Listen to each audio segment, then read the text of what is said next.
Hi everyone, my name is Morgan Hobson. I'm the Education Abroad Advisor in the Center for Global Engagement here at TU. Today we're going to do a brief presentation on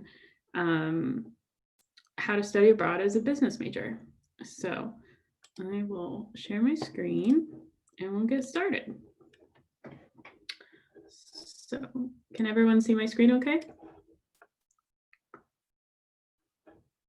Yes. Great. Okay. So the process that you will start with is as soon as you know that you want to go abroad or you're just kind of interested or toying with the idea, is that you're going to want to meet with your academic advisor and let them know that you are interested in study abroad. They'll sit down with you, do sort of like a grad audit and kind of determine which classes can be taken abroad. The business advisors are Patty Kitchen and Tammy are really great at this because the business students that come to me, they always come with like the list of courses that they can take. So that's great. It makes it really easy to find a program and find something that you need that's going to align with your goals and what you want out of study abroad, but also like have the courses that you need. So after you've met with your advisor and you know the courses that you can take abroad or need to take abroad, that's when you start researching what programs we have. So you can do that at our website at global.utulsa.edu and go through all of the different program options that we have. And you can meet with me one-on-one and we'll go through and talk about your goals, talk about what you want, and also just kind of narrow down program options because we do have quite a few. Step number 3 is that you start your application and you do your go through the whole application process. So I will work with you through that whole time. It stretches a while, and you have 2 applications. You'll always have a CGE application and your host application. That's because we give you permission to go and they give you permission to come. So the next step is to attend final advising meeting and pre-departure meeting. And that's where we kind of go over more like the logistics of things. So like if you need a visa for your program, we'll go over the visa information. We'll go over health insurance and health and safety and culture shock and just kind of all the logistical type things that are important to know when you're about to go abroad. And step 5 is to go abroad. So a question I get all the time and completely understandable is like, how much is it going to cost to go abroad? Can I use my financial aid? And questions around cost. And here at TU, we really try to make it as affordable as possible for all students to have the opportunity to go abroad. First semester study abroad, the way the finances work is that you pay your regular TU tuition and then you pay your housing, whatever the housing costs are abroad. So your regular TU tuition, you're able to use any scholarships, financial aid that you usually get with that. The only exception is if you have a scholarship that stipulates you have to be on campus. These are usually music or athletic scholarships. You can check with financial services and see, they'll go through each one of your scholarships and financial aid to let you know which ones can and cannot definitively go for study abroad. But the vast majority of them do, and most students are paying the exact amount abroad as if they were here on campus, and that's because their scholarships and financial aid go with it. With housing, those costs are going to depend on the city where you study abroad, just because the cost of living is different depending on where you go. So some programs are as cheap as like $900 for the whole semester, and then others are going to be, higher up there around $6,000. But the majority of the programs, the housing is a little bit cheaper or about the same price as housing at TU. So in general, you're usually paying the same amount altogether abroad or cheaper for your tuition and housing expenses. And on top of that, there are special study abroad scholarships that you can apply for that are specifically for students studying abroad. There are external ones And so there's, different governmental ones, national scholarships, through different programs, through different things. We have a full list of external scholarships on our website that you can check out. And then depending on which program you go to, some programs have their own scholarships as well that you can apply to. And then the CGE has some as well. So one that we have is Ambassador Scholarship. And so if you go on any of our exchange programs, you just automatically get $1,500. Like you don't have to apply for it. You just have to go on an exchange program. So it's pretty great. We also have a critical needs scholarship. And this is more like, or it's definitely need-based, and your eligibility will depend on, what financial aid office tells us. So. And that is one that you have to apply for. So now that we know like the finances portion, another question we get a lot is like, when can I go abroad? So at TU, you're eligible to study abroad at any point after you finish your freshman year. So you finish your freshman year, the earliest you can go is the summer after freshman year. Most students who go abroad for a semester go as sophomores or juniors, but it is possible to go as a senior, especially like with COVID going on. We're probably going to see a lot of seniors studying abroad just because, COVID ate up a whole year of potential abroad time. But the great thing about being a business major is that it's pretty flexible on when you can go abroad.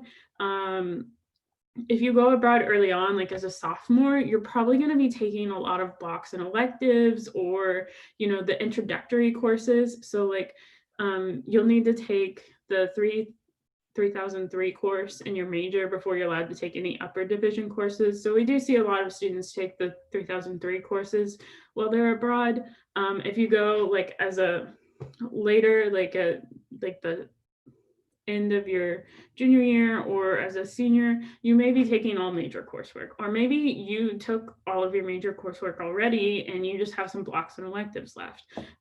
So it's very flexible, and it's just very flexible. So it's just a matter of like when you feel is a good time for you to go abroad, and what kind of courses you want to take when you're abroad for picking out when to go. And another thing with business is that if you are going to take business courses while you're abroad, you will need to go on a program that is AACSB accredited. And so later in the presentation, I have a list of all the programs that are. We have quite a few, but if you do want to take, business major credit, you're going to have to go on one of those programs for your courses to be approved. If you're just going to take all blocks, all electives, not going to take any business courses, then you're kind of open to going anywhere, any of our programs. So that's kind of cool too. And if you are IBL or if you're IBL, usually you're probably going to be taking all of your language courses while you're abroad. You're probably not going to be taking a mix of language and business. Is probably just all language.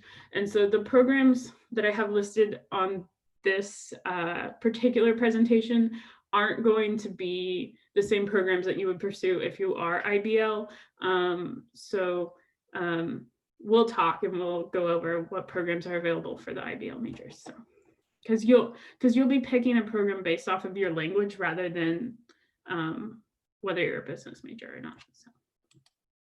So I'm just going to quickly overview a couple of our programs where we send a lot of business students that are good fits when you're taking business courses. And so the number one is University College Dublin. We send lots of students here, not just business students. It's a large university in Dublin. It's the largest one in all of Ireland, about 30,000 students, and they're Triple Crown accredited, so really great school for business. And so if you have friends that are going abroad, but they're not business majors and you all want to go to the same place, a lot of times you'll end up going here just because they have pretty much every major except for petroleum engineering. So you're able to take, major, block, elective credit, and you're in Europe. A lot of students like to be in Europe because they like to travel. So it's a cool option. The next one is Carlos III, which is in Madrid, and we send a lot of business students here. It's a very, very top-notch institution in Spain, and the courses are all taught in English. So that's another thing. Like, you don't have to know Spanish to go here. The courses are all taught in English, and you have the option of staying with a homestay. And it's just a really prestigious school, so it's kind of cool. And again, you're in Europe, so you're able to easily travel abroad. We had in spring 2020, we had 6 business students go on this program. Spring 2020 was the semester of Spain. We had 27 students go to Spain. So other business programs. So these are all the other accredited business programs where you could go on. So we have some in Thailand, England, New Zealand, Australia, France, Singapore, Chile, China, Italy, the UK, Slovenia, Denmark, and Belgium. So lots of different options out there, different parts of the world. Hopefully, and all programs are in English. All of these have business courses available in English. And many of them have other courses actually, I think all of them have other types of courses available. It wouldn't be business only. You can mix and match. So summer study abroad. Students who go abroad in the summer, it's either kind of like a bonus time, like they just have some courses that they're interested in, but they can't fit them into their schedule regularly, or make up time, like you're a little bit behind and you just want to take some electives and blocks. Most students take blocks and electives over the summer. We do have plenty of programs that have business courses over the summer. You're probably not going to find like specific course requirement business courses, but maybe some just kind of business electives that might be interesting. And the way that finances work for summer study abroad is that you pay by credit hour, and the housing's included. So you take 3 credits or 6 credits. This is the number of credits you pay, or you take abroad, is how much you're going to pay. And we have programs in the summer available in these different countries. So again, lots of options, lots of variety. So one other option for study abroad are faculty-led courses, and these are courses where you travel as a class. So you enroll in a class at TU, you have the class regularly. You know, at TU, you're a faculty member in your class, but then over spring break or for spring extension, you guys go for 1 or 2 weeks abroad, and you get to see the kind of stuff that you've been studying in class in person, or, you know, see it from a different perspective. So a global perspective, which is kind of cool. We don't have any programs running spring 2021, unfortunately, because of COVID, but this doing business in course usually runs very frequently. We've had it in Brazil, the Czech Republic, and Hungary before, I believe. And then last year it was going to be in South Korea, so doing business in Asia. Just kind of a cool opportunity. Sometimes students are a little wary about going abroad for a whole semester or a whole summer. So it's a kind of step into like seeing what going abroad is like. And then they'll come back and be like, oh, it was so awesome, I want to go abroad for longer. So just kind of a cool option. With the finances for these, because it is a TU course, like, and you're taking it in your semester with the rest of your courses, it's just the regular tuition. And then there is a fee for the faculty-led program, and that fee will include your airfare, your lodging, ground transportation, any tours that you do, and some of the meals. So that's really great because it's almost all inclusive, not totally, because of course you are paying for some meals, but it's a cool opportunity. So that's the end of my prepared presentation. I am available to talk to you. Please schedule a meeting with me. I'm working virtually right now, so we'll have a virtual meeting. Like I said, get with your academic advisor, whether that is Tammy or Patty, and get a grad audit so you have an idea of what kind of classes you need to take abroad. Deadlines. So if you're interested in summer or fall study abroad, your deadline for that is March 12th. If you're interested in spring 2022 study abroad, that deadline is not until October of next year. So lots and lots of time, no matter when you want to go abroad, to get working on your applications. My email's here. I'm going to do a little plug for Instagram. If you don't follow us already, please do. We post a lot of different content regarding global events and scholarships and student highlights. When we do have students abroad, we do have Instagram takeovers, and that's always really interesting to see, how their experiences abroad are going. And right now, if you follow us between now and the end of November, we're doing a drawing for our new followers for a $25 Amazon gift card. So that's my plug for our Instagram. It's very cool. Please follow us. So we have a student here with us today, Andrew, who studied abroad in Lille, France, and he's been so kind to speak a little bit about his experience and answer questions. So I'll let him talk about his experience, and then at the end we can do questions for everyone. So yeah, thanks, Morgan. Hi, my name is Andrew Lee. I'm a senior studying finance and economics at the University of Tulsa. I spent a semester abroad in Lille, France. French is one of my minors, and so it was really cool to be able to become fluent and speak there and make French friends and everything. Morgan was definitely right about the 3003 courses. So obviously it's different for each program, but for mine, the one that I did in France, they offered like marketing 3003, management 3003, and business finance 3003. And those were the majority of the business courses I took while I was there.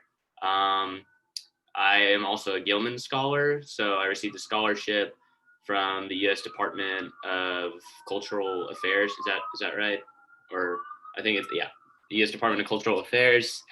And they helped pay for a majority of my trip, which was really nice. And I would definitely recommend applying for that if you're a Pell Grant recipient. Yeah, it was just a really good experience. I've been speaking French for 12 years now, so it was really cool to be able to go there and kind of like learn the things that you don't normally learn in textbooks. I got to make a lot of friends. I still keep in contact with some from France, Italy, Hungary, South Korea. I lived in like kind of an international dorm, so it was a lot of fun, and I definitely recommend it if you have the time and money. Thanks, Andrew. Yep. So we'll open it up to questions. You can either type in the chat or take yourself off mute. Let us know what questions you have.